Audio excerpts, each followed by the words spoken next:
Not in the United States, 4 guys getting it to the UFC. And make sure you stay tuned for the rest of the action-packed card live on UFC Fight Pass. We'll take it to the in-ring announcer, Brian Wood.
Yep.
I have to hit talk back, correct?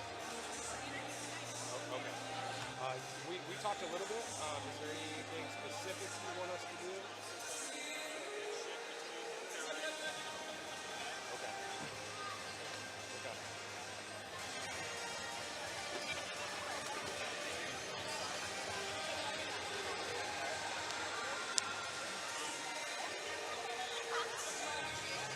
Yep. You put your headset on? They want to talk to you.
Following an historic visit by Dana White and the Nelk boys in front of a jam-packed crowd, Fighting Alliance Championship, the premier MMA organization in the American Midwest, is back on UFC Fight Pass. It's FAC 13, coming to you live tonight from just outside of downtown Kansas City at Cable Dahmer Arena in Independence, Missouri.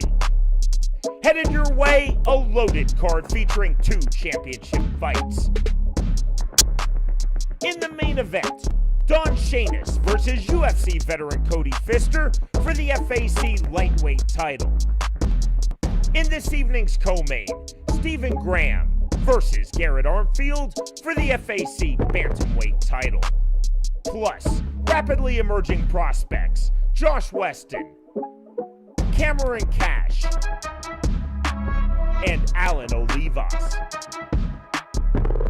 It's Fighting Alliance Championship 13, and it starts right now. Ladies and gentlemen, thank you so much for joining us here on UFC Fight Pass, live at the Cable Dahmer Arena for FAC 13, just outside of downtown Kansas City. Joining me tonight in the broadcast booth will be UFC fighters Julian Marquez and Jeffrey Molina. Gentlemen, how are we this evening? On top of the world, man. I'm ready for this great night. Jeff, tell me a little bit about this co-main event that we have going on with Golden Graham, Stephen Graham, and Garrett Armfield. An incredible nickname, Stephen Golden Graham. Sanford MMA product Garrett Armfield versus the always tough, battle-tested Stephen Graham. Garrett Armfield coming out of Sanford, you know he's extremely well-rounded, but his specialty lies in his kickboxing, where he's very slick on the feet. He has the ability to fight from both stances and has nasty kicks from both sides.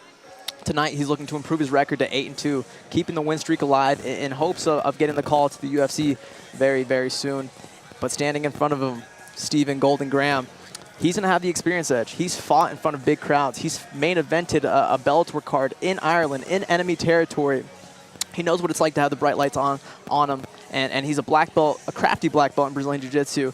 He's looking to shut down the hype that is Garrett Armfield, or the prospect in Garrett Armfield, and hopes of getting the call himself shortly. I'm very excited for this fight. There's a reason there's a title on the line, and I can't wait. Absolutely. And looking to add his name to that list of the 7 fighters that have been signed to the UFC off the FAC roster in just 12 shows.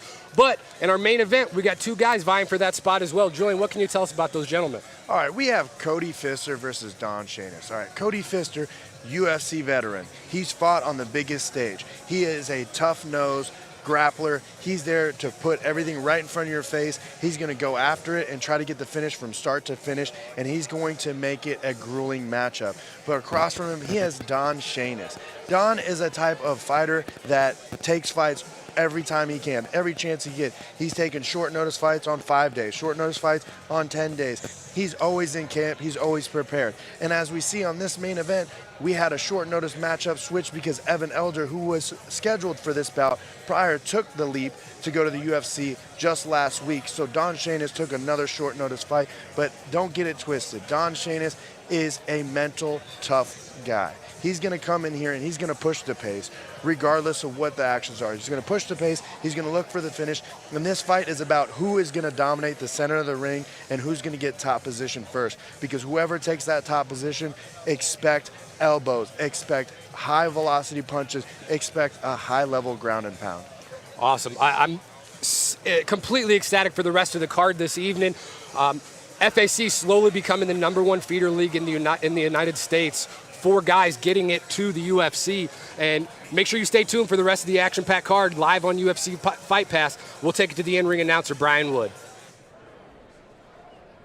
Welcome to Champion 13. Live on UFC Pass. These bouts are under the supervision and control of the Missouri.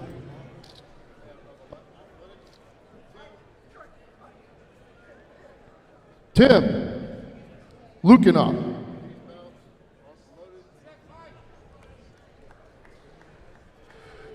These bouts are promoted by Fighting Alliance Championship. The matchmaker is Joe Wooster.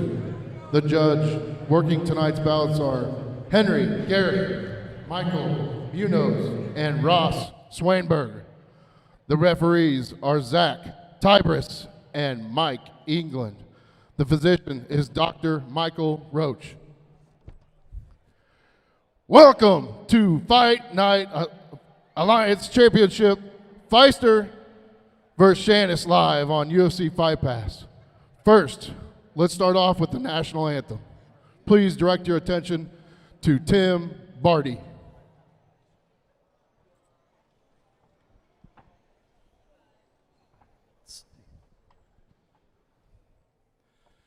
Oh, say, can you see by the dawn's early light what so proudly we hail at the twilight's last gleaming, whose broad stripes and bright stars through the perilous fight, oh, the ramparts we watched were so gallantly streaming, and the rockets' red glare, the bombs bursting in air, gave proof through the night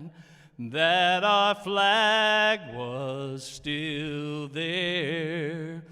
Oh, say, does that star-spangled banner yet wave? Oh, the land of the free and the home of the brave.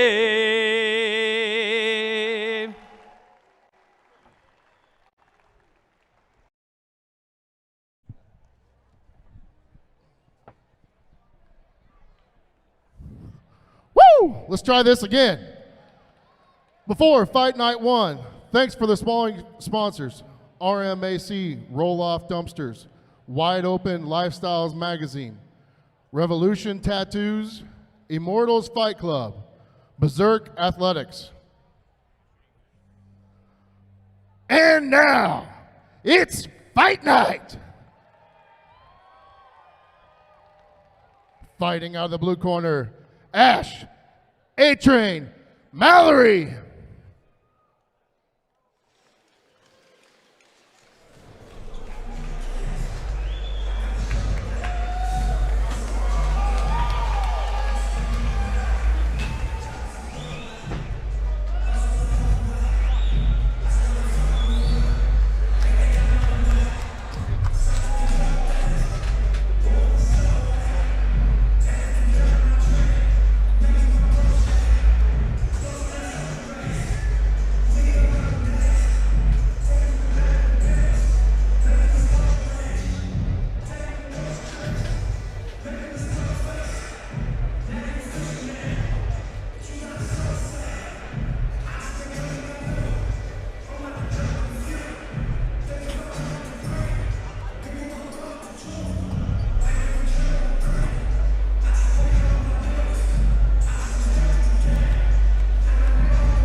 Fighting out of the red corner, Michael Morgan.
Our first bout is brought to you by MKS Pipe and Valve Company, the Midwest leading provider of pipe, valves, and fittings. Fighting out of the blue corner, Ash A-Train Mallory. His opponent, fighting out of the red corner, Michael Morgan. Oh baby, let's go.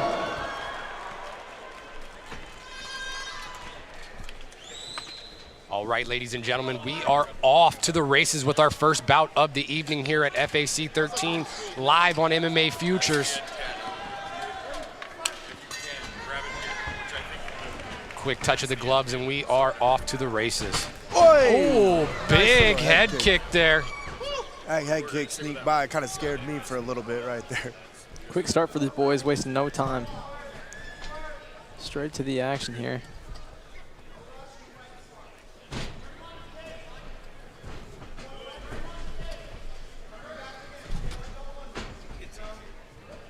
Mallory's doing a good job of keeping Morgan against the cage. You know, just scoring little points, but you see a good little reversal right there from Morgan. Right now it's his cage presence. You know, it would be good if Morgan reaps the leg by taking one of his legs, like his right leg, to pull out the left leg of Mallory to get him down to the ground and change the position, off balance him a little bit. As you see, you got an inside trip. Good little setup.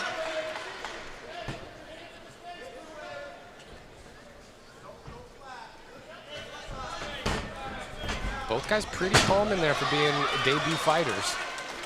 Definitely, like the real calm. You know, we're in the grappling situations right now, which these guys are you know, well trained in there. When it comes to stand-ups, where it gets people a little bit nervous inside this octagon, but right now those jitters. You know, you remember your first fight, Jeff, where you didn't know what it was like being in there, the atmosphere. It's not like the same as the gym, and this is what they're at right now.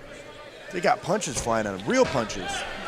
Yeah, and just speaking of the calmness of these debut fighters, or at least early on in their careers, we're starting to see, as we see Mallory transition to a triangle, let's see if he can tighten this up. He's going to want to grab his own shin here like he's trying right now. Oh, and that's good little tight. Outside foot grip there. That's tight. He's going to pull down on the head here, see if he can finish. That is real tight. That's look to cut the angle here. Maybe he can get the finish. Doing a good job pulling down on the head. He is. It's just the angle. He needs to get the angle, and that will give him that extra umph. You know, you got a minute left. If he underhooks that leg and just right there. Now that's the angle he needed that you were talking about, Julian, and that looks tight to me. Looks tight, but trying to force him over for the sweep there kind of lost him the pressure on the submission. It looks like he got his shoulder in a little bit deeper and got the angle opened up, and he's able to breathe a little bit more, but that's tight. He's going for omoplata. Grabs the hip. Grabbing the hip there stops the rollout for Morgan there. That's what he wants to do defensively. So that's why Mallory's grabbing the hip. He's going to want to put, like you see his corner waving. He wants him to start pushing his weight over. This will flatten Morgan out. With only 10 seconds to work here, we'll see what he can do with this. Omoplatas are very difficult. Oh, that's a full shoulder crank. That does not feel good. Oh, nice little get out. That's a tough submission to conquer inside of an MMA bout. You know, if there's a time to do it, Julian, it's now. When they're both kind of dry, it's 3-minute rounds as an amateur fight. Good on Morgan to tough it out there. Oh, absolutely. You know, here we are in our major pack replay. Big head kick by Mallory there to start off the round to initiate the grappling exchanges. Good little inside trip he had right there for Morgan. He got on top. He was very cool, calm, and collected, but he got himself with his head leaning forward too much, which caught him into this triangle. Mallory did a good job of transitioning into that triangle, but this is where it's going to help you out, cutting the angles on that. This one, they got the jitters out. How do you expect this next round to go? With Mallory there on that triangle, I feel like it was just a matter of experience for not finishing it. Going to strikes versus trying to just tighten up that submission. He had the angle he needed, and he just didn't keep at it. That was locked in. It was just a few minor adjustments he needed. Going into the second round, let's see if he makes those adjustments that he needs to potentially end the fight with these tight submissions that he's been able to lock on with the triangle and omoplata.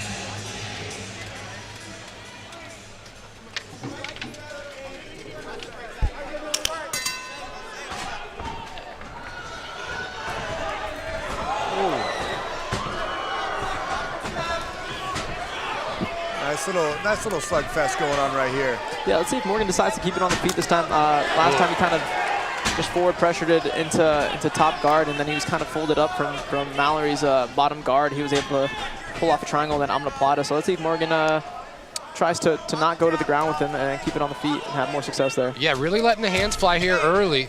The thing is, Morgan is throwing his punches and keeping his head straight on the path, so it's going to lead up for a good counter. Good, nice body shot by Mallory right there. Mallory just kind of walking him down, not really being in a stance and just keeping that forward pressure on Morgan. I think that body punch earlier definitely hurt. Yeah, I agree, Julian. From the body language we're seeing right now, it looks like Morgan does not want to be in there right now. It looks like he's hurt. Yeah, having a tough time trying to find his will to stay in there right now. You could tell he's hurt bad. Big head kick. And that head kick was set up by the body shots. He's starting to drop his hands because he got hurt to the body. Little desperation shot there from Michael Morgan. This isn't a position he's able to hang out in. Yeah, he has to move here. Big hammer fist landing there for Mallory. He's got to move, but he can't go to his back. That was right to the back of the head there. Again, this is a very tough position. All Mallory has to do is just keep punching, and the ref will soon call this. There we go, just like that. Very tough situation to be in. Once you're hurt, it's hard to get up from there, but you have to move. Great call by the ref. Mallory did the right job when he got on top. Pour on those punches and get that fight finisher. Yeah, absolutely at the amateur level here. You might see fight stopped a little bit sooner than normal, but it's all for the safety of these guys. Very impressive debut for Clarence Mallory. Like we mentioned earlier on the broadcast, the composure these amateurs are starting to have, especially for the debut ranks, it's just the evolution of the sport. We saw him hunt body shots earlier, which dropped the hand, which set up these big head strikes, and just kept pursuing with forward pressure. The consistent forward pressure from Mallory was the story of the second round, and that's what led to the finish here. Desperation shot from Morgan. Mallory just continued with the strikes, and there was no answer from Morgan, and the ref is forced to step in and stop the fight.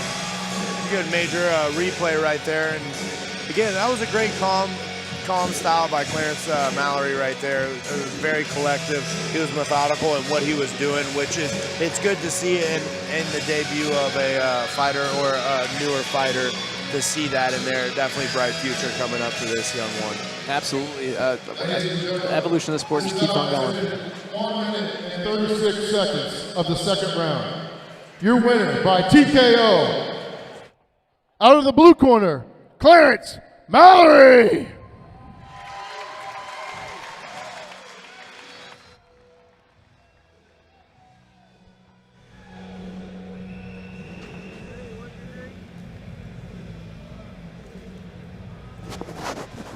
UFC International Fight Week returns to Las Vegas with an epic week like no other. And cap off the week with UFC 276. Don't miss UFC International Fight Week, June 27th through July 3rd.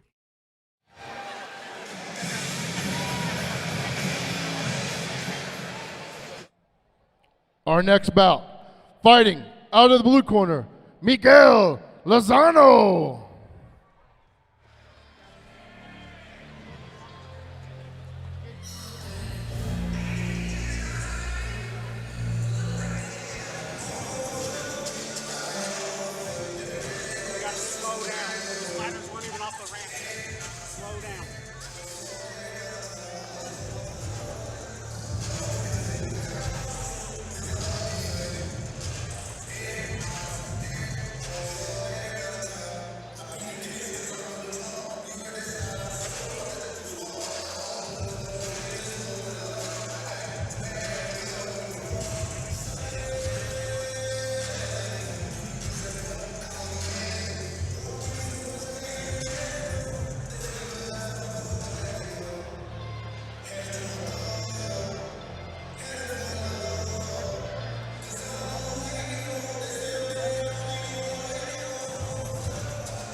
Fighting out of the red corner, Anthony Dolly.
Bout number 2 is brought to you by Peak to Peak Roofing and Construction. Experience exceptional service, communication, and protection when you choose Peak to Peak Roofing and Construction. Fighting out of the blue corner, Miguel Lozano. His opponent, fighting out of the red corner, Anthony Dolly. Oh baby, let's go.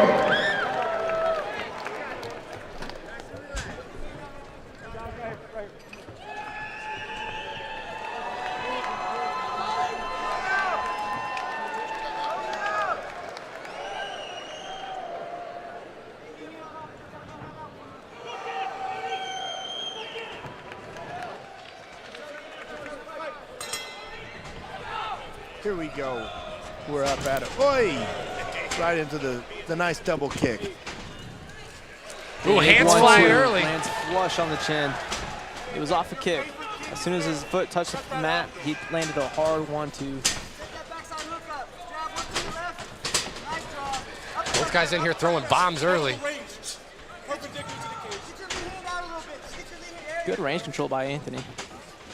Mallory's keeping his head on the center as he's trying to throw and keeping his hands a little too low. He could get caught over here by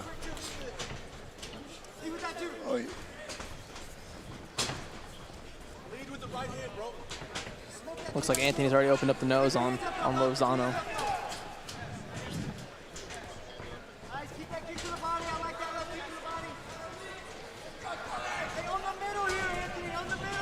Good hand motion by Anthony. You see him slightly moving his hands every now and then, just trying to get reactions from Lozano. Yeah, constant feints and forward pressure for Anthony Dolly here.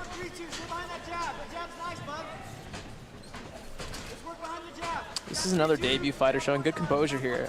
Back in my day, I hate to sound like an old man, but there wasn't hardly any feints for these amateur fights, right? That's where you could tell the experience level in these fighters were just the subtle feints and hand motion.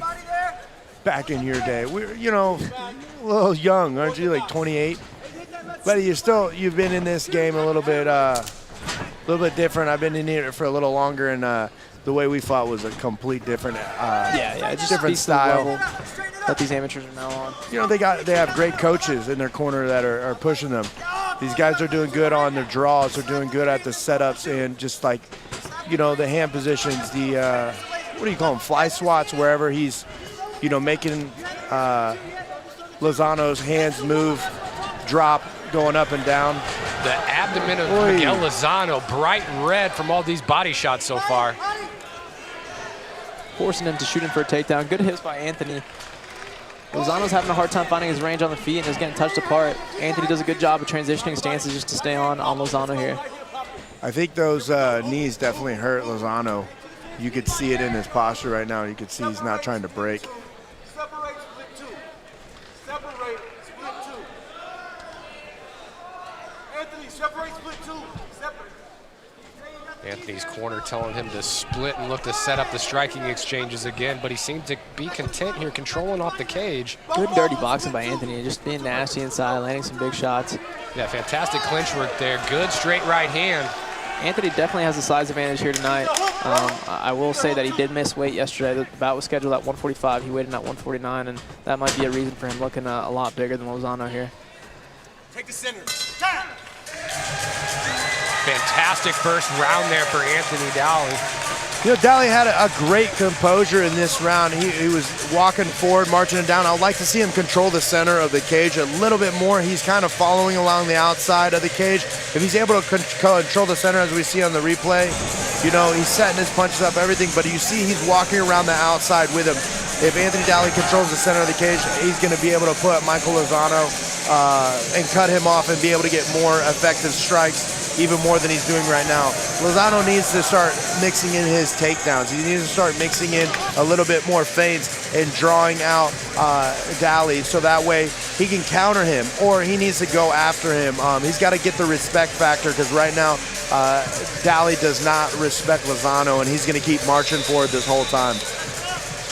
We just saw Lozano blow his nose in the corner after having a bloody nose. That's a big no-no in this sport of mixed martial arts. If you have a fracture in your nose, both your eyes are going to swell up. It doesn't look like he has a broken nose, but just kind of a good idea to not blow your nose anytime your nose is bleeding. You know, we've seen that, and like Tony Ferguson's done that. It's swelled up his eyes, and Cowboy Cerrone. Yeah, time and time again we've seen it. It's just a big no-no in combat sports: kickboxing, boxing, Muay Thai, MMA. Just if your nose is bleeding, as much as you want to blow your nose, don't do it. You know, as we see here again, Daly back at it, just pressuring forward, throwing with no respect at all, no fear at all that Lozano has in his hands. He doesn't care. He was able to land a couple hard low kicks. He didn't have much setups to him, but they did land, and it forced Anthony to switch his stance here. Anthony Daly with the big body shot that kind of backed down Miguel Lozano there. Pop, pop. That's the one. Hey, that's the one. That will be there. Pop, pop.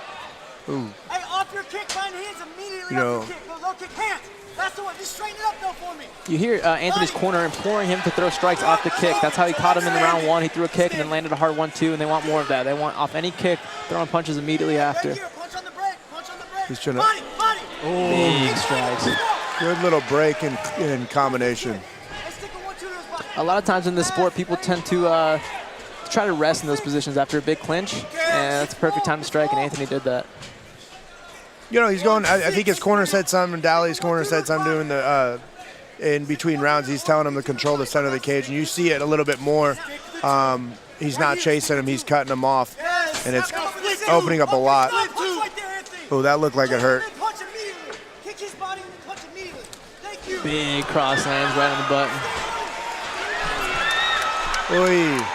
Daly's looking for the kill right now.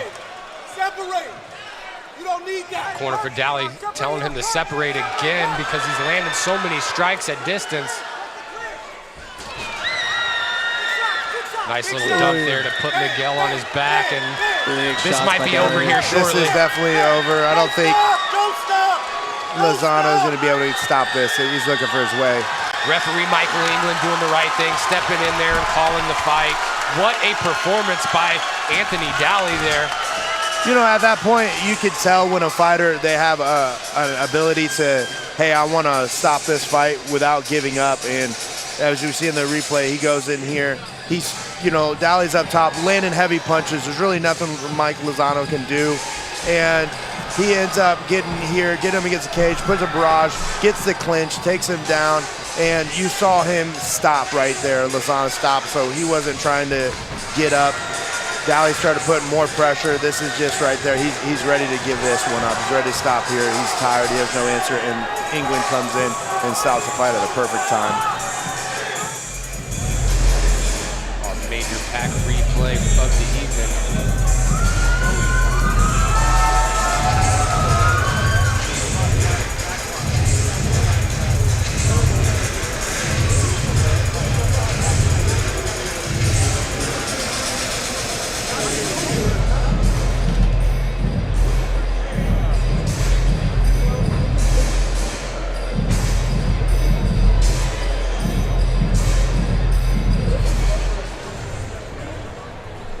Ladies and gentlemen, this bout has ended 1 minute, 58 seconds of the second round. Your winner by TKO, out of the red corner, Anthony Dolly.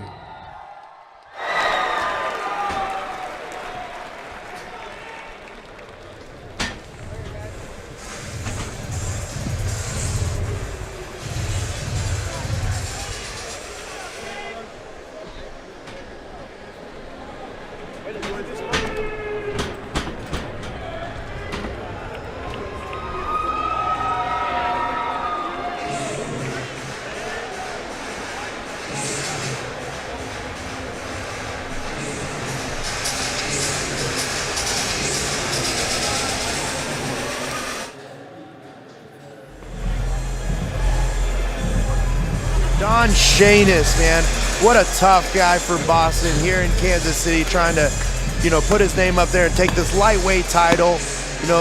Jeff, give me a little inside scoop about Don over here. Don Shameless Shayner is a dog. He's a Boston native, up and moved his life over to KC and has been here in KC for over a year now. He's fought 5 times in the last year. That's how active he's staying. He's taking fights on short notice, and he did that here today and fighting Cody Fischer. Cody Fischer, another mentally tough grappler, another mentally tough fighter. He's a UFC vet. He's been on the biggest stage. He's fought some of the toughest guys out there. And this one is the one you have to make sure you're seeing, because if you want to see the next prospect in the UFC, it's whoever takes this lightweight title tonight here on UFC Fight Pass. Fighting out of the blue corner, Claire Bear Shiznikloff.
Out of the red corner, Haven, Primetime, Pennington.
Our tail of the tape right here. we have Claire with the elder age and the slight reach advantage.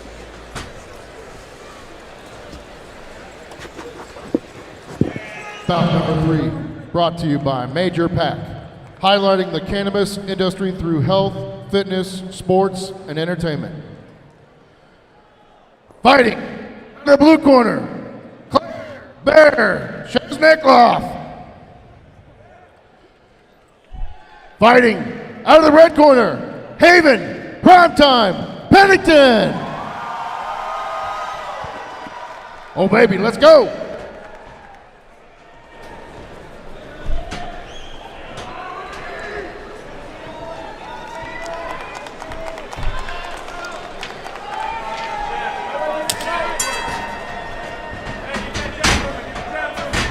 First female fight of the evening. These ladies always bring it. Let's see. Oh, they're bringing it out. Oh, big exchanges from both here. Wasting no time.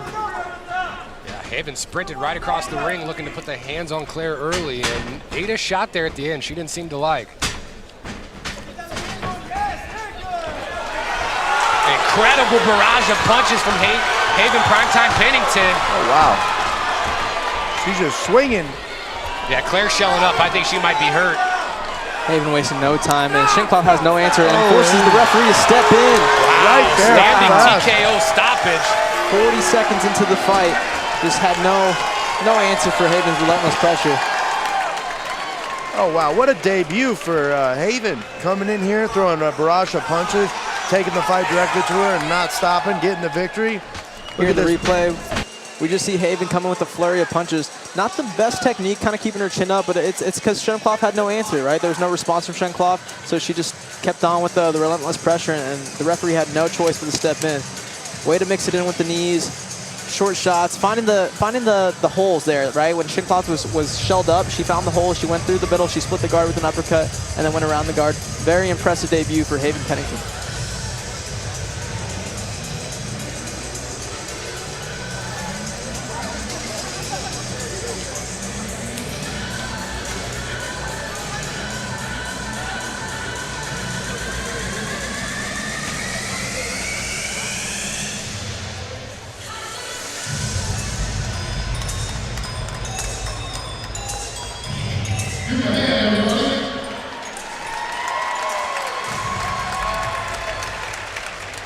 Ladies and gentlemen, this bout is ended.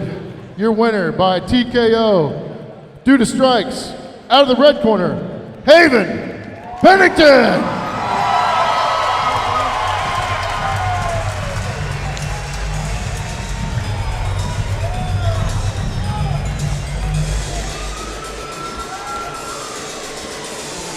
Three amateur fights in the books, 3 impressive debuts for these people, for these fighters, excuse me.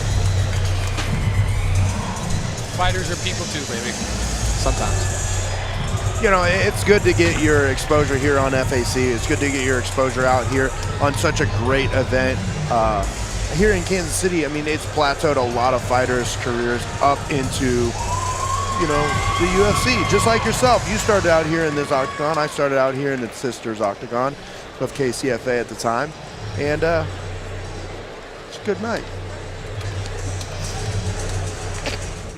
Concerts, pool parties, amateur tournaments, the UFC Hall of Fame induction ceremony, and more. I'm in the UFC Hall of Fame! Plus, July 1st and 2nd, UFC Fan Experience is back with more athlete autograph sessions, meet and greets, and fan favorite attractions. And Saturday, July 2nd, cap off the week with UFC 276, live from T-Mobile Arena. UFC International Fight Week 2022, June 27th through July 3rd in Las Vegas.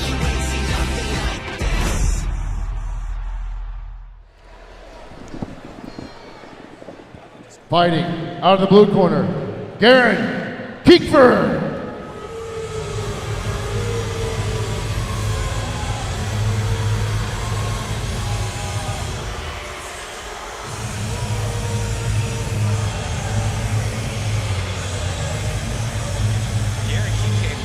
Walking out with a Hannibal Lecter mask. Looks like he's ready for business tonight.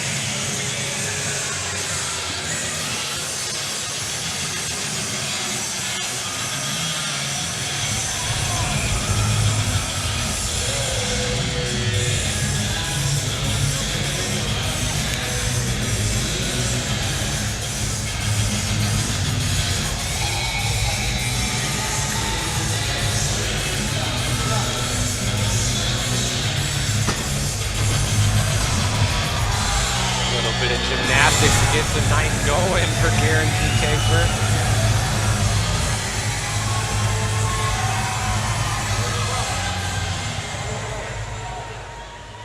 Fighting out of the red corner, Joey Frederickson.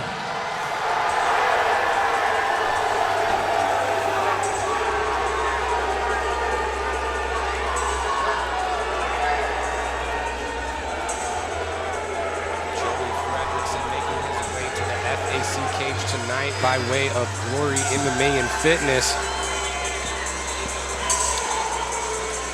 FAC veterans in his corner tonight. Gage Young, Austin Lane.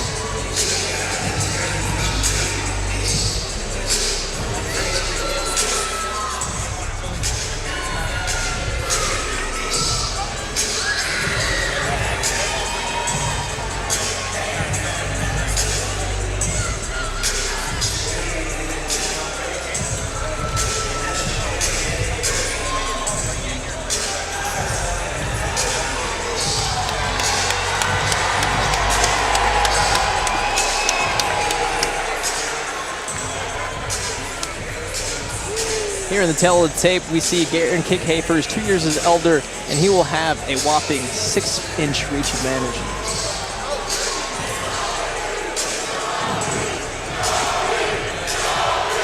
Bout number 4 is brought to you by KC Tech Systems, the team that specializes in custom home theater, smart home automation, outdoor audio, video, and lighting. Fighting out of the blue corner, Garen Kiefer.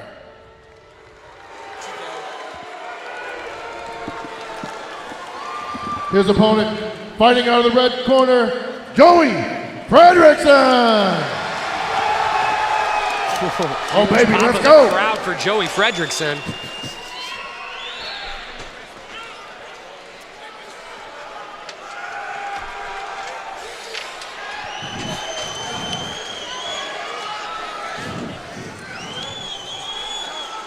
Frederickson looks like he's got a lot of intense energy, and they both do.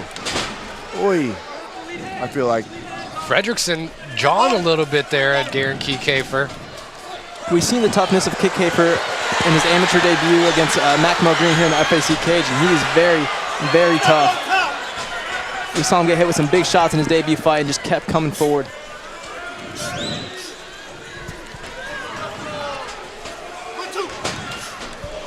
Big knee to the body from Kickhafer. Joey needs to get his head control. You see how his head right there by his, or by Kiefer's, bicep? That's not going to be able to control Kiefer on the cage, and it's going to be able to get him out a lot easier.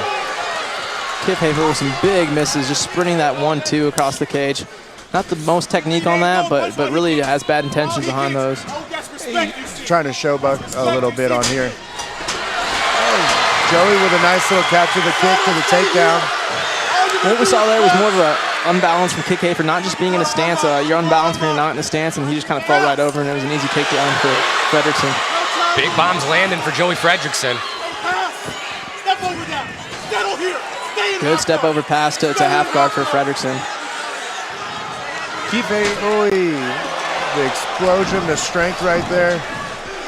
Good explosion from Kickhafer. He knows the time when the weight's unbalanced, and we saw him do that in his debut as well. Just explodes at the right time and gets a reversal. Ooh, Joey Frederickson leaning in with his head down there, eats a big shot. Kiefer, these kicks are adding up. You can tell it's wearing on Joey right now, on Frederickson. You can see the side of his legs super red. Good dirty boxing from Joey. Yeah, both guys seem to be content in the clinch there. Shoots for a double leg. Let's see if Joey can get his hands locked and finish his takedown. Come up to the Not really any defense, but by Kike for just him punching to the body and leg. Wow, nice little peek out there from Kike for. Elbow all the way across. Right underhook on the other side. Up. Good takedown by Kike for just gets a body lock around Frederickson and takedown, just kind of daggering him down.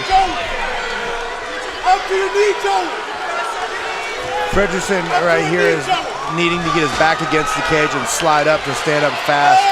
Frederickson doing good. Oh, trying to get that on the back. Let's see if he can get under the chin here. Short time. 10 seconds left in the first round here. Let's see if Joey Frederickson can survive. Kiefer doing a good job of staying on top and balanced and not really giving up the position, even though, you saw Frederickson rolling left and right. It looked like a shot landed there after the bell. That's on the referee to step in there and make sure no shots are coming in after the bell. Well, I guess he's got that bad boy tattoo on his ribs for a reason. That would make sense. Right here, Frederickson, he started out very good, very strong, but he needs to keep this pressure. As we look right here, he got the takedown, stayed on top, but he's just trying to switch positions a little too much, got himself on balance, and which allowed Keith Haver to explode the position and get on top. This is where we see Frederickson's going to be able to get the dominant if he stays on top, but standing on the stand-up right here, Keith Haver is throwing these leg kicks that are adding up, and right now you can tell it is wearing on Frederickson. You can see it in the corner, and Keith Haver is having fun in there. So yeah, but very different body languages in the corner here. We see Joey taking big, deep breaths, and then Gary on the other side, Kike Haver is just pretty calm. He's taking breaths out of his nose and looks very calm in the corner.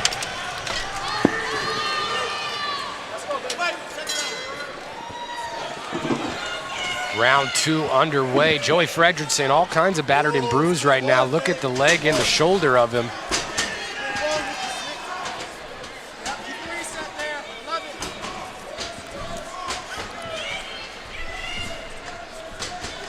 Get your underhooks here.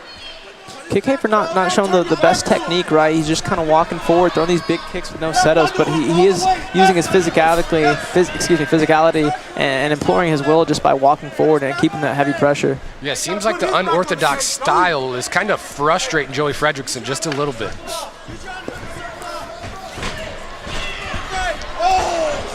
Big body shot lands there. Joey Frederickson's hurt. That looked like a knee to the head there. Right here, Frederickson doesn't have an answer at this present time. And Keith Hager's just throwing punches, and finding the holes, finding the target. Referee's gonna step in here if Joey doesn't fight back. Yep, just like Mikey has no.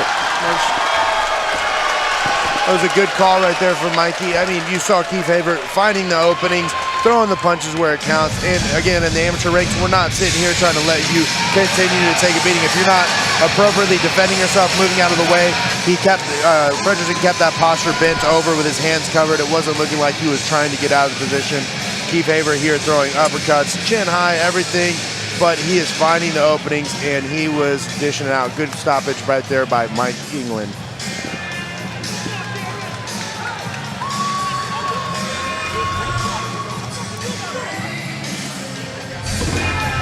Garrett Kiefer hyping up the crowd over here. Extremely pumped to get back into the win column.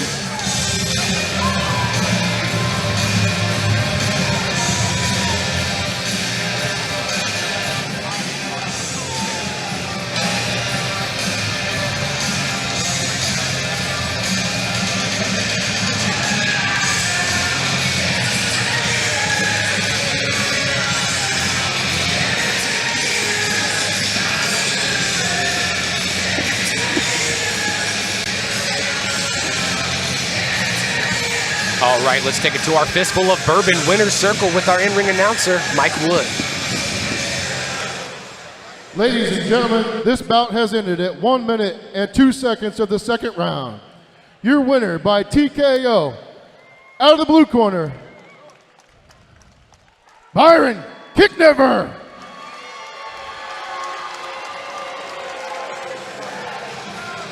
Kick Hafer with a good win over Joey. This was Joey's debut. He's going to learn from this, and he'll be back better than ever. But relentless pressure from Kick Hafer. He shares the same tattoo that Justin Gaethje has, and fights very similar to him as far as the reckless abandonment and the forward pressure. You got to expect big things from him as an amateur.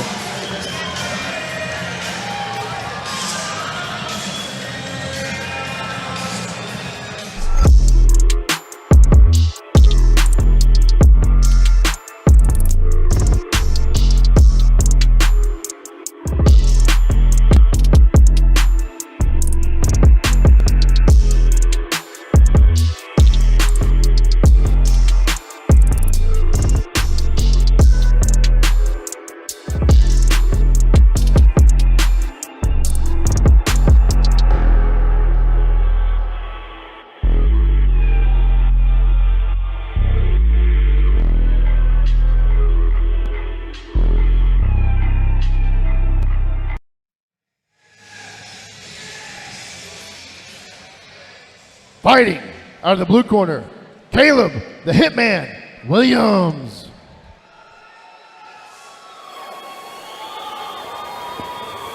Caleb the Hitman Williams coming to us tonight by way of the Warriors Academy.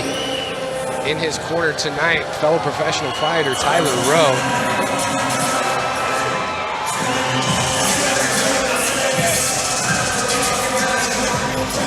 Caleb the Hitman Williams, 10 years older than his opponent tonight, Sam Coronado.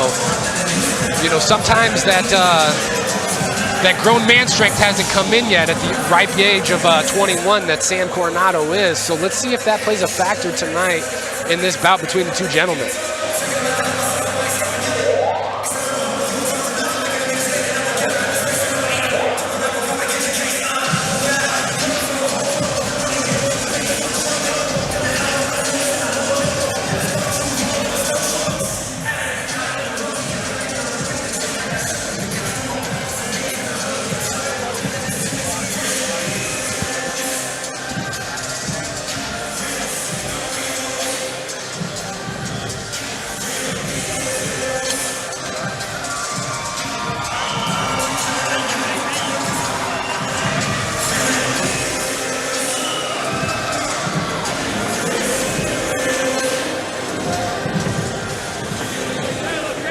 Fighting out of the red corner, Sam, the Nightmare Coronado.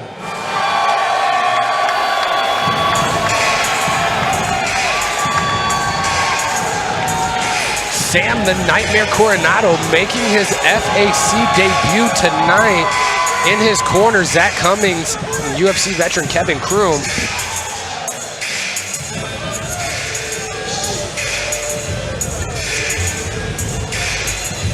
Sam Coronado currently riding a 2-fight win streak, looking to make it 3 in a row against the ever-tough Caleb Williams tonight.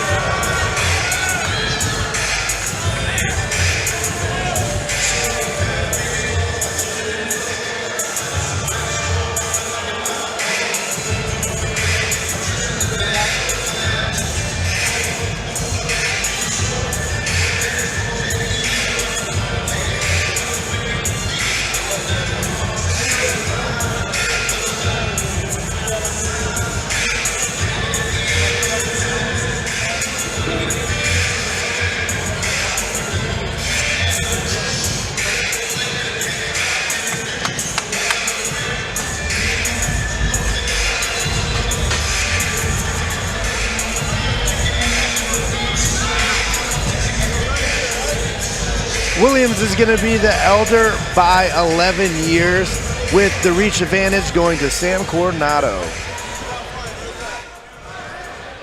Bout number 5 is brought to you by Fistful of Bourbon, created with over 100 years of whiskey blending experience. Fighting out of the blue corner, Caleb, the Hitman, Williams.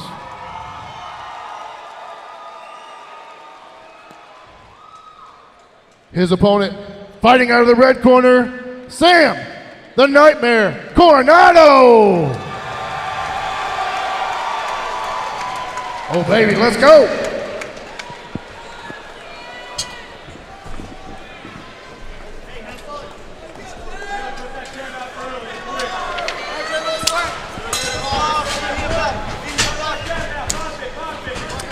Caleb Williams immediately opens up with the low kick. Right into a takedown. Off a caught kick. Yeah, nice little outside trip there off the caught kick. It looked like that right hand landed flush by Williams right into Coronado's face, and it looked like Coronado just wanted to hold that head and arm and just fall straight back. Coronado immediately looking to get up. Let's see if he uses the scramble, end up on top.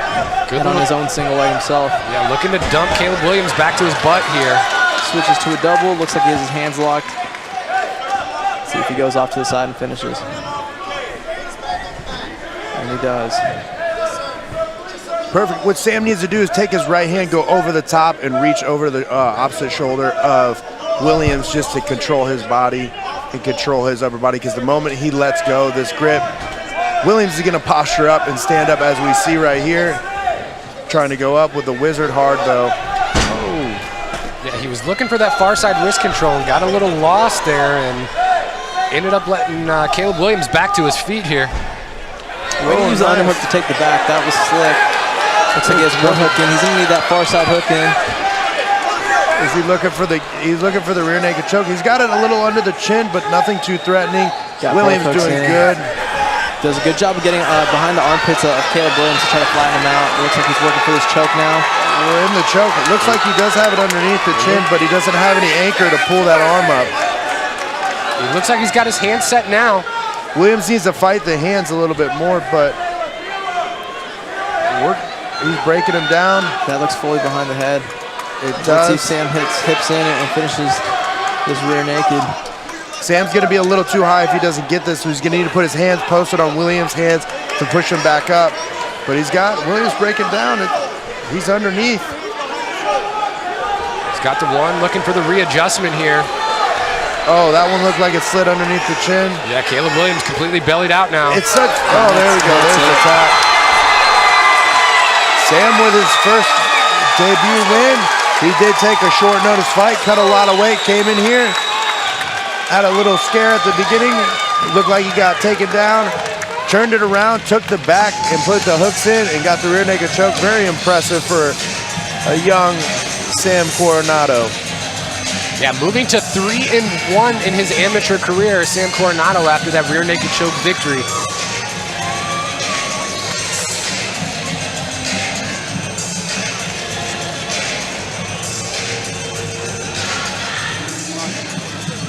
Beautiful performance by Sam Coronado. Here in the replay, we see the opening. It didn't look like that right hand landed too hard, but he did get the takedown off the cock kick. Caleb Williams did. And then we see Sam reverse it, end up taking the back off this. Here's the transition. He keeps the underhook. He's able to get the back.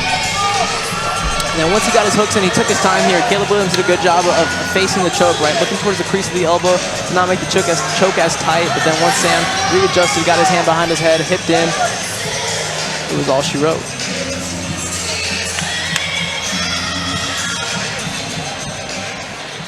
Ladies and gentlemen, this bout is ended at 2 minutes and 11 seconds of the very first round. Your winner by tap out at rear naked choke, out of the red corner, Sam Coronado. Sam Coronado in our fistful of bourbon winners circle tonight, improving to 3-1 on his career. At just 21 years old, you got to think sky's the limit for him. 3-fight win streak, gets better every day. And it's been nice to see him improve in the gym. It's admirable to see these younger guys get the extra work in. He's getting extra work in after practices. He's jumping rope. He moved in with UFC vet Kevin Kroom, and he's doing all the right things from nutrition to the weight cut to the extra work. And you just love to see it from these younger guys. Kudos to Sam Coronado on a big win here.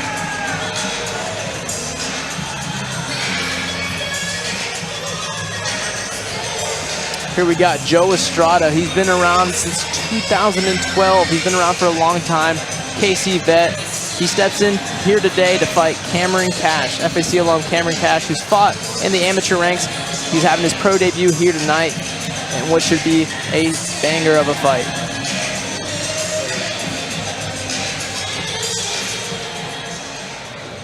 Fighting out of the blue corner, Wicked Rachel Lippert.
Russell.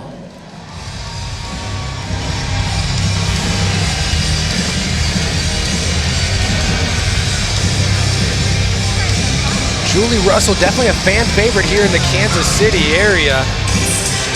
Coming to you tonight by way of Glory MMA and Fitness, cornered tonight by FAC veteran Jason High.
Here in the tail of the tape, we have Julie Russell, 7 years her elder.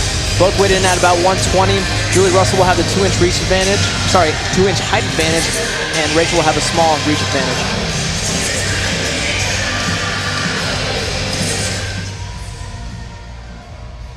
Bout number 6 is brought to you by Air Summit, servicing all makes and models since 1989.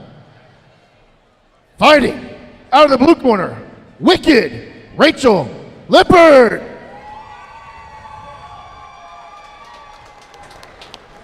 Her opponent, fighting out of the red corner, Julie Russell. Oh baby, let's go.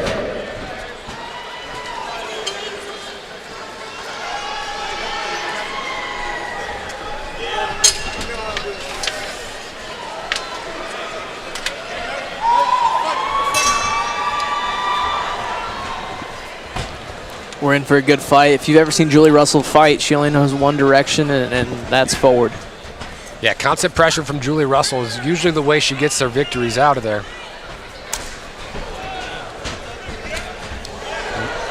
Big overhand. It's blocked by Lippert, but those can go through the guard there. Yeah, I'll tell you what, Rachel Lippert loves to stand and bang. She's one of those girls I've seen fight, probably 6 or 7 times in person now, and she loves to bring the violence. We've seen her open up with a couple low kicks already. And one of Julie's past fights, she got butchered up by leg kicks, chewing up both legs. I wonder if that's a game plan Lippert's going to try to impose here today. Yeah, under the tutelage of UFC veteran Eric Koch, Rachel Lippert kind of really advancing her striking techniques now. It's starting to put more of a game plan as opposed to just fighting. One thing we see this instead of like the other fights is these girls are slowly finding their range, finding their distance, adding the kicks, adding the punches, and then once they get that in, we're going to start seeing ramp up these pace. We're going to start seeing ramp up the combinations. Yeah, so far, our two most veteran fighters of the evening. You'll kind of see that these guys are in here rushing their shots, trying to figure out where they can put things, and you have two veterans like Julie and Rachel who know their timing and distance and their range and how dangerous it can be to kind of rush those shots. Yeah, there's a feel-out process happening right now. We can think that as the round goes on, they'll start to open up. Earlier, Julie threw a low kick, and it looked like it was checked and landed on Lippert's knee, and it looked to have hurt Julie a little bit. Julie's doing a good job of switching the stances, so changing that lead leg target that Lippert's trying to hit. But I would like to see some combinations, some fake the kicks, throw punches right at the end, go in for the shot, kind of just give it to more to guess. Right now, both of them see the kicks coming and the combination punches coming. Let's start mixing it up. Two more low kicks landed by Lippert here, and we see the outside of Julie's left leg already chewed up a bit. Ooh, big right hand there. I would love to see Julie add another punch to that overhand, right? Add a big hook, add a jab. Just throw more than one punch because the overhand's being blocked, so you would think that throwing more punches, better chance of landing.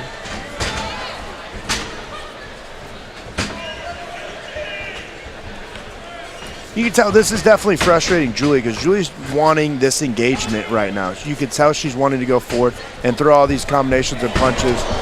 But Leppert's staying on the outside, tagging, point fighting right here, and Julie just doesn't really have a response to it.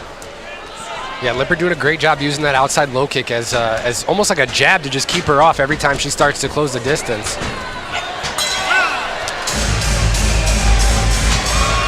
You know, tough first round to score for the judges. Lippert did a great job of keeping the range, throwing the kicks, adding those points right there. We need to see a little bit more, add those feints from Lippert, throw those kicks, and then add a combination, or add a combination, finish off with the kick. That right there is going to help pick up the volume, help decide the round a little bit more easier for the judges. On Julie's side, Julie needs to do the exact same thing. If she's going to go forward, she needs a feint. Once Julie throws, or once Lippert throws one of the kicks, Julie needs to check, step out, and then come in with a combination. That is going to, you know, stop that, or start checking these kicks so Lippert doesn't throw as much.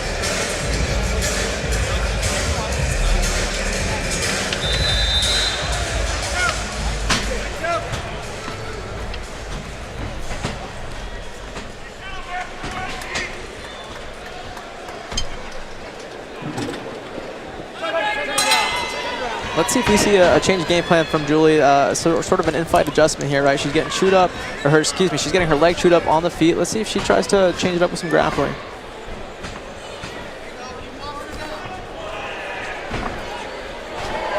Julie with that nice little step side high kick she does. That'd be an axe kick. I don't know the name of it, but she does that very well. We've seen in her past fights, and she's actually dropped her opponent before with it.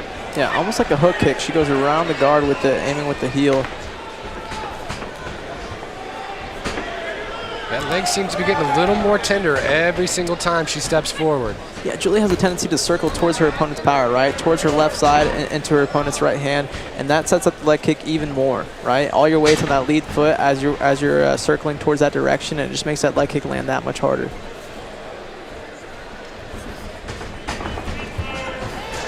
Little kick punch action. She threw the low kick on the right hand immediately afterwards. Just missed. Ooh, Rachel Lippert flipping the bird to someone in the crowd there. Like the gamesmanship. That kind of just shows her comfortability here in the cage. Enough to be able to engage with the crowd. Yeah, 10 fights in MMA. I think she's close to that in kickboxing as well. Rachel Lippert lives in the cage.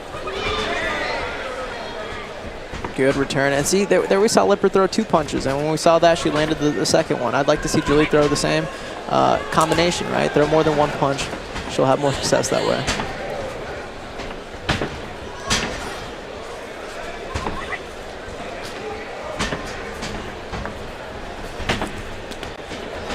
Big right hand nearly lands there for Julie Russell.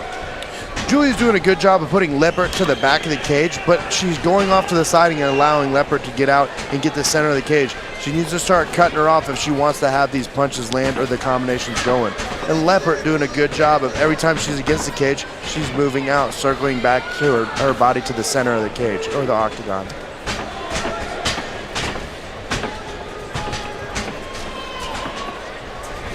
Ooh, big spinning back fist. Almost circled her into that. Good read by Julie.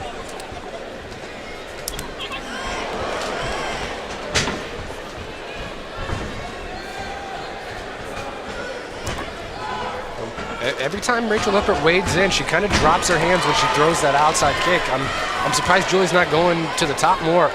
As you saw right there, Julie threw that leg kick, and Leppert's hand went up because she thought it was going to throw the right hand. That's how Julie needs to do to break the guard of Lippert. She needs to add those kicks and then finish off with the punches, vice versa. Good little flurry right there by Lippert. 10 seconds left of our point, excavating time. Big right hand lands by Lippert right on the chin. Oh, Julie Russell pulls the punch right there at the buzzer. You know, this is a super close fight for both females right now.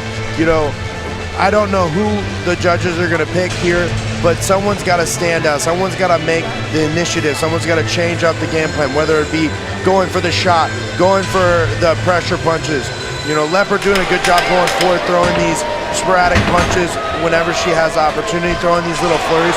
That's going to help out. Like here at the end of the second round, these flurries right there could definitely lean towards her favor in there. But 10 seconds of the fight, you can or cannot change the dictation of how that round went.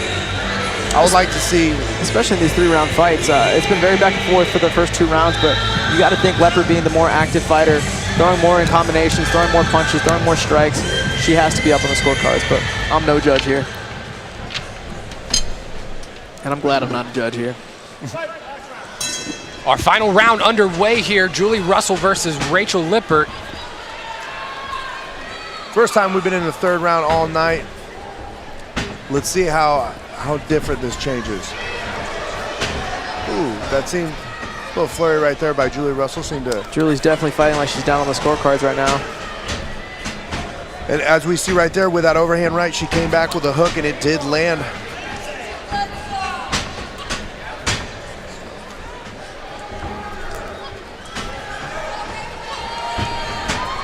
Lippert going back to that low kick, landing both on the outside and inside when Julie switches her stance.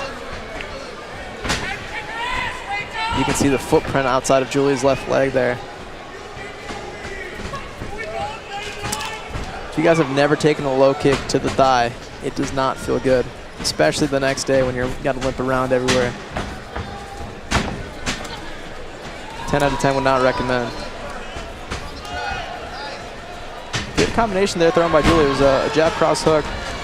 Yeah, Julie really starting to pick up the pace here in round 3. I think she knows it's do or die for her right now. As far as damage goes, I would say Rachel Lippert's winning that category, and you know, when a fight this close, that usually outweighs the number of strikes.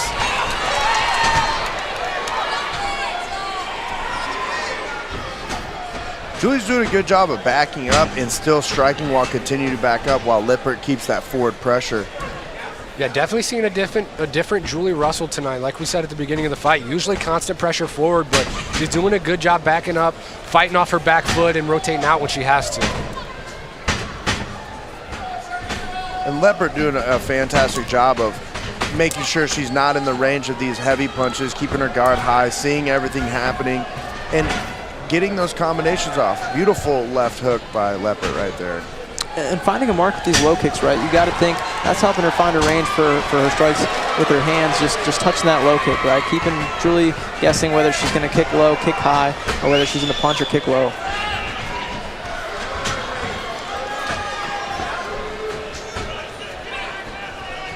Neither lady slowing down here as we wind down the 3rd round here. 40 seconds left. Lippert has a very quick counter, just haven't found the mark. I believe if she starts letting her hands go and trusting her hands, she's going to land a lot more.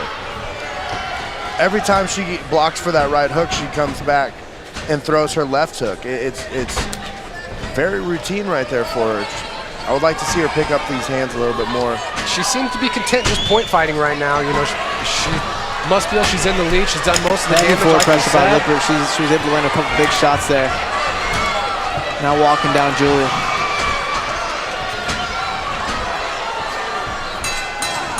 Ooh, beautiful fight for these ladies. Great fight by these ladies, and once again, toughness shown by Julie Russell, enduring those heavy low kicks. Here we see a little close-up of her legs, and they are chewed up on both sides. Anytime she switched her stance, she was getting chewed up on the inside. Rachel Lippert walking around the ring, raising her hands already as if the decision's already been read off.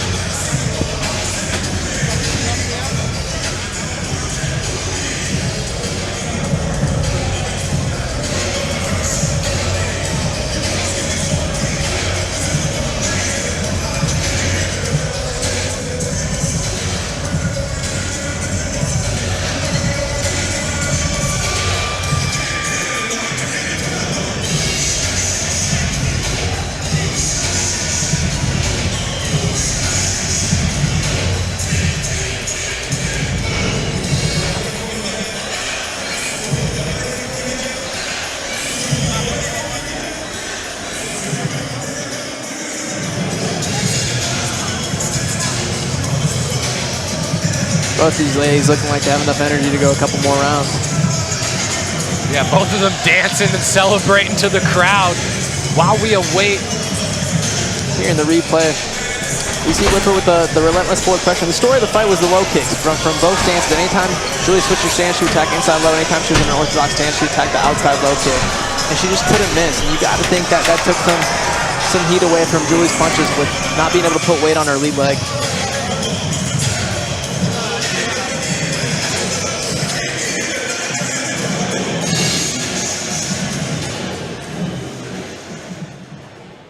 Ladies and gentlemen, we have the same scorecard for all three judges. It is a unanimous decision. Out of the blue corner, Rachel Lippert. Rachel Lippert in our fistful of bourbon winner circle tonight, bringing herself back into the win column in her second appearance in the FAC cage. Fantastic performance from both ladies. Rachel Lippert able to do more damage and secure herself a victory here tonight. Coming up in our amateur main event here on MMA Futures, we have Stefan Jefferson versus Dylan Stone Cold Real.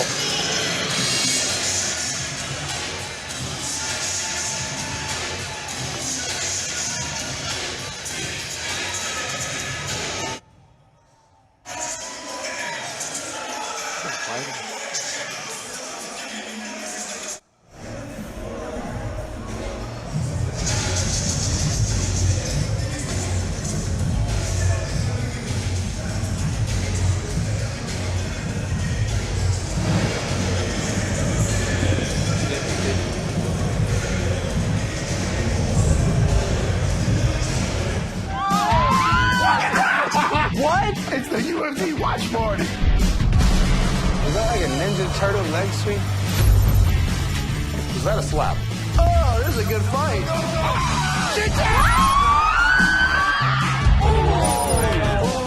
Oh, who's the little guy, man? You think all those little guys hang out together? UFC 269 starts now. Oh, we're gonna have a good time.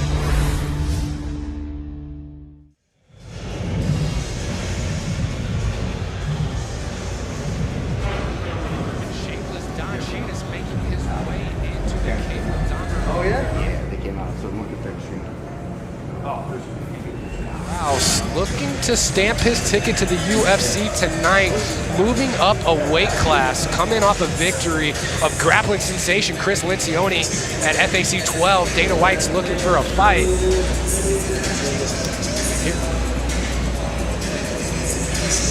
Here we have UFC veteran Cody the Fist Fischer looking to rain on the parade that Don Shayner is trying to have tonight and capture the FAC lightweight title. Coming up on...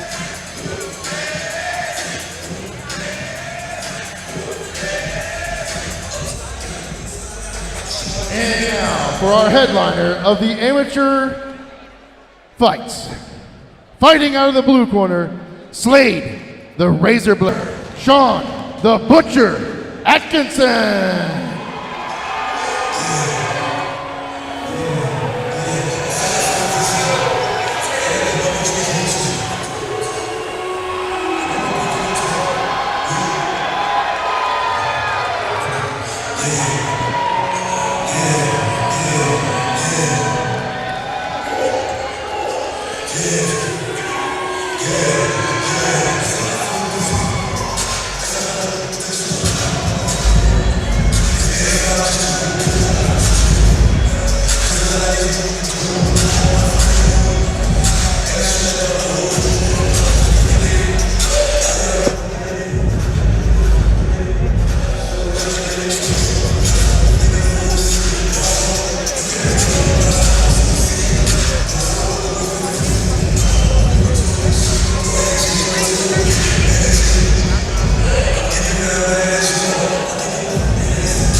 In the tail of the tape, Slade is going to be the younger of Sean Atkinson by 5 years, with the missed weight by Sean Atkinson by a total of 6 pounds. The reach advantage would go to Slade, Cubby, and the height advantage as well.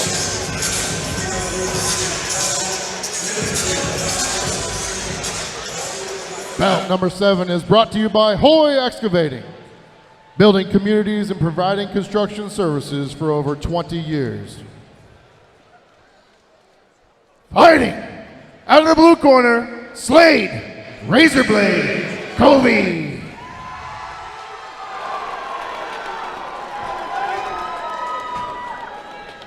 His opponent, fighting out of the red corner, Sean the Butcher Atkinson. Oh baby, let's go.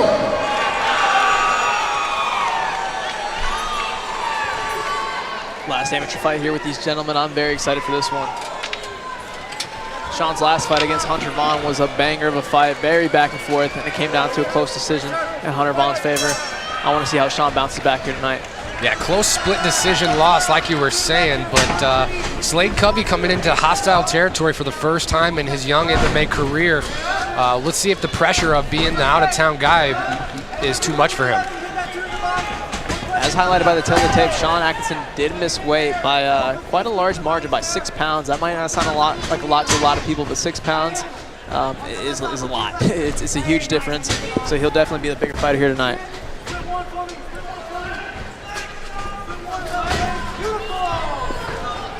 Good knee on the break. Slade Cubby constantly pressing Coming back with some forward. big hooks. You can definitely see that each punch has bad intentions by both guys here. And there was a little bit of uncomfortability with Sean backing up with his arms completely extended out. That's not the most defensively sound way to defend yourself when you're getting backed up like that. There's big holes that are made when you reach out like that. DC was kind of notorious for reaching out like that. Luke Rockhold was notorious for reaching his arms out as he's backing up, and you can get in trouble doing that. And we saw Sean get hit with some big hooks.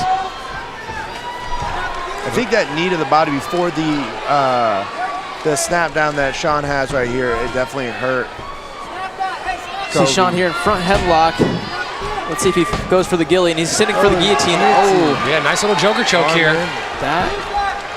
See if he readjusts.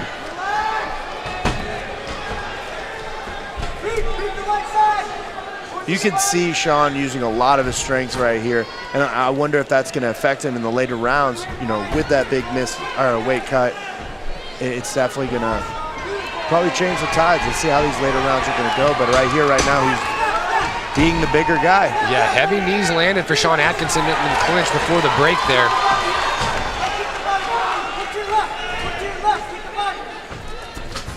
Corner of Sean Atkinson telling him to go with his left hand.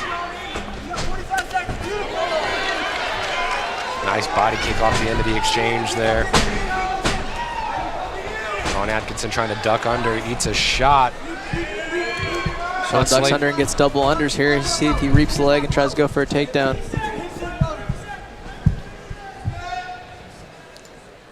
Yeah, no pummeling from Slade Cubby here, trying to get an underhook of his own. Content with for that outside trip of himself. Slade did a good job keeping the wizard and using that to belly down and stop Sean from getting top position there. Oh, big left hand just misses for Slade Cubby. Cubby's just marching forward and throwing with no setup. He's just trying to knock out. He's throwing with bad intentions. He's throwing big, and when you do that, you tend to also miss big when you don't land. And that's what we're seeing here. Kind of a back and forth first round from both gentlemen. Little hard to register there. How do you guys see that going? Right there, I think that Sean was the dominator in this fight. As you saw, Cubby was rushing in. Sean got in the position, got a good knee to the body, which broke the posture of Cubby. He was on top of him majority of the round. He was controlling majority of the round, but Cubby not giving up. Cubby's still fighting. You can see that Sean is using a lot of his energy trying to hold Cubby, and Cubby can feel it. That's why he is pushing the pace. He's starting to walk forward and throw recklessly because he wants to end this fight. During this second round, I would like to see a little bit more setup, a little bit more feints by Cubby to be able to throw and land on Sean Atkinson. And Sean, I would like to see him set up his punches and combinations before he goes in for that shot that he does, because that could lead into, you know, a bad setup for him.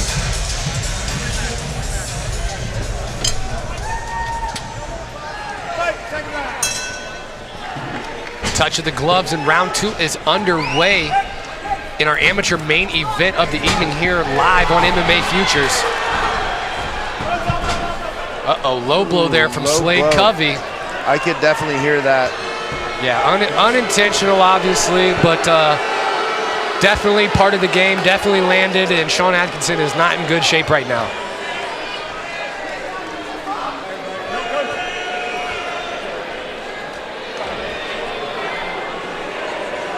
Low blows are never fun in this sport. Sean won't get proper time to reset and come back from that low blow. Yeah, obviously wearing the athletic supporter helps a little, but a little help means nothing in a situation like this. Yeah, and sometimes it doesn't help. Sometimes it's worse, right? Especially when it just brushes. Sometimes the cup can make it worse. Yeah, pinch a few things down there. And, yeah. And here we see Slade opening up with big hooks. And then inside this clinch range, he opens up with a knee to the groin.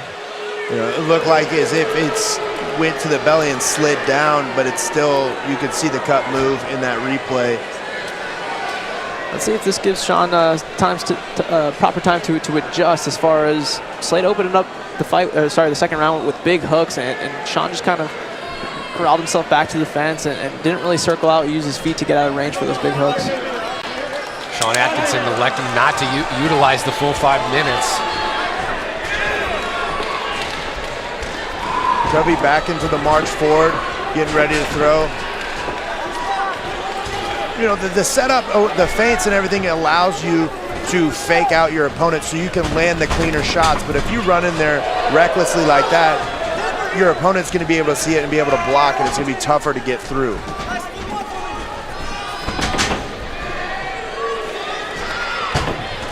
Sean immediately going for that headlock. We saw him have success in that front headlock position in the first round. Here we see him in on a body lock, trying to go for the takedown here, just hipping in. Let's see if Slade tries to take the back off this. He has one hook in. And it looks like Sean ends up on top here in full guard. Yeah, nice little inside reap there from Sean Atkinson. Good head pressure as well here, trying to keep the back flat of Slade Covey.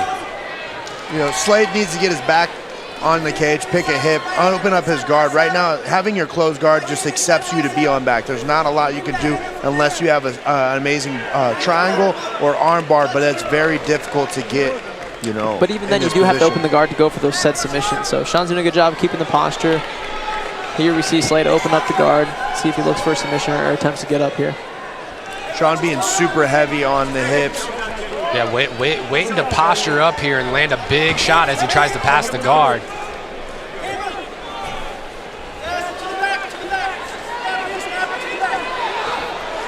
Slade Cubby looking to dump and pull a single of his own.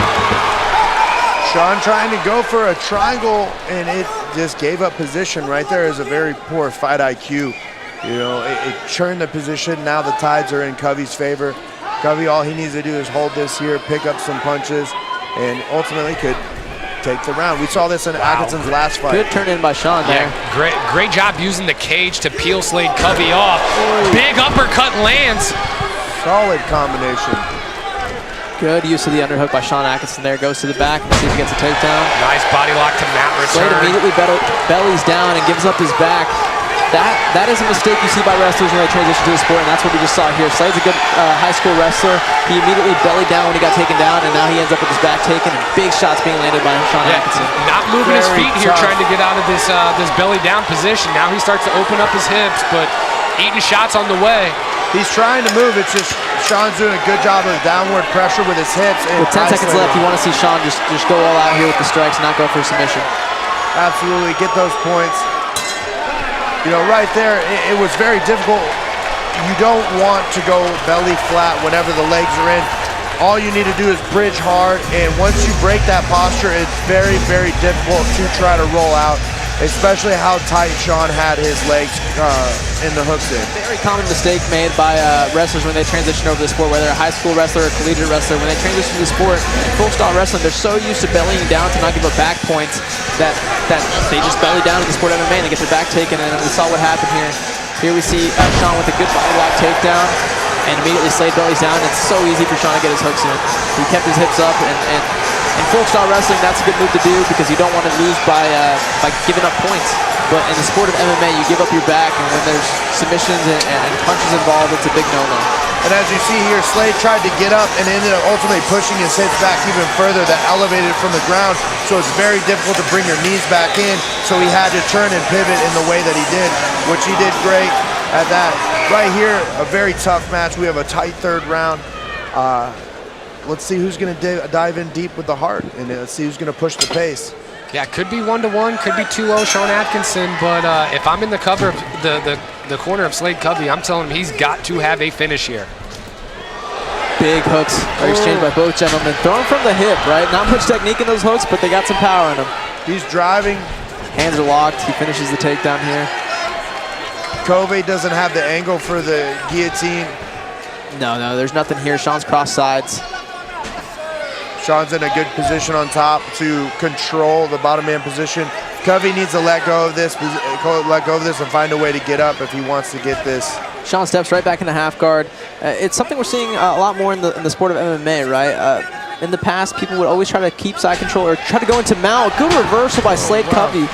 Wow. Good foot placement. We saw that earlier in the night to keep him off, to keep Slade Cubby off the top of him.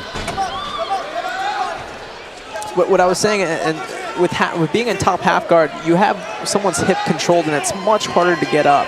And that's why mount and side control is being more and more less common in the sport of MMA, because you have no leg control, right? You have no hip control, and it's easy for people to explode up, especially if you're fighting a very athletic person. Right. Sean did a great job by doing the knee slide and putting part of his body in between him or in between Covey and the cage. That way, Covey cannot use the cage to get up. The Good shoulder pressure here by Sean. Yeah, just he can slide into mount if he wants. The pressure, all it looks like, oi. Sean is getting a little too high. That's where Covey can get these bumps. But Sean just needs to settle this position, control the position, and hold the position. You know, right now he can be up on the scoreboard. We definitely know he has a round.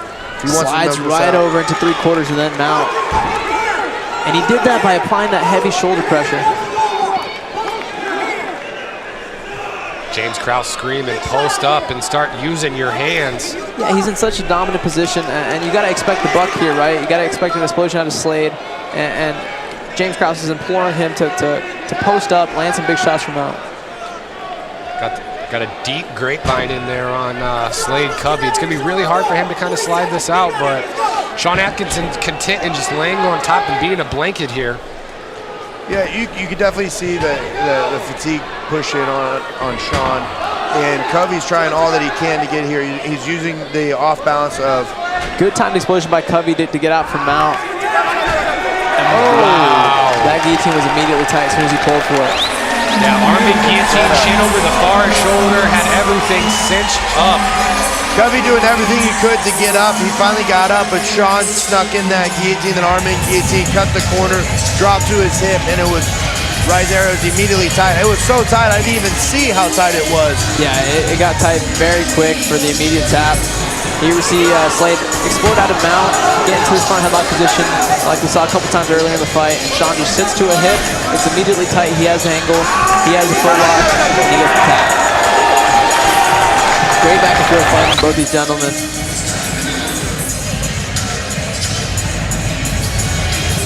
It's a big win for Sean too. Cubby was very game, was throwing big shots, and Sean stayed composed.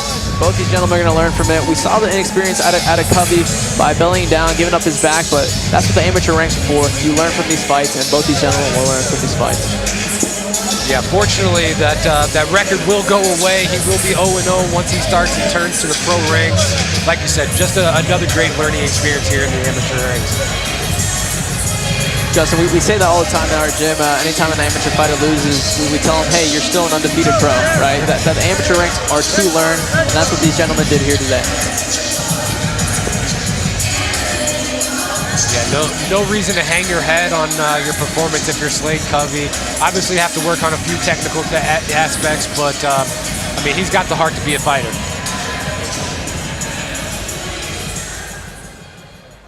Ladies and gentlemen, this bout is ended at 2 minutes and 34 seconds in the very third round. Your winner by tap out by Anaconda, out of the red corner, Sean the Butcher Atkinson.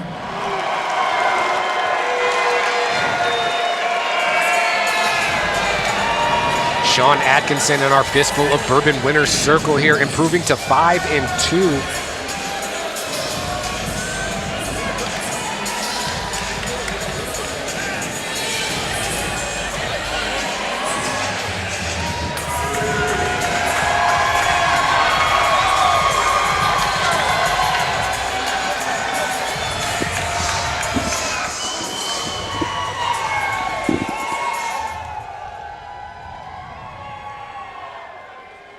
All right, now for my favorite part.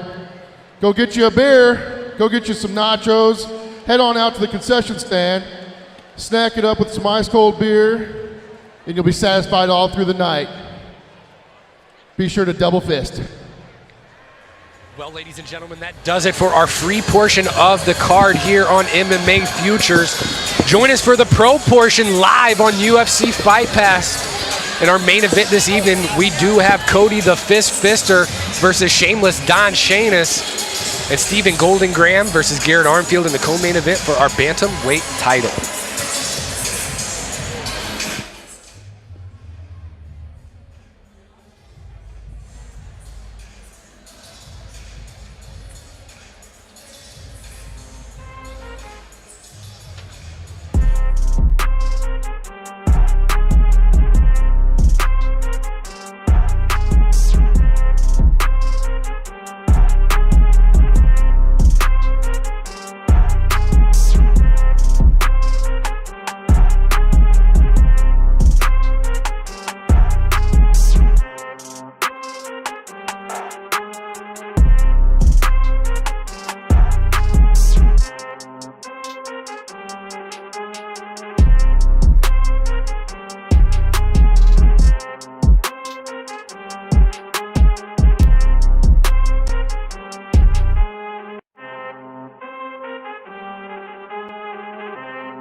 I need all the wins, yeah. Ain't no L's, I gotta get it, no call and quits,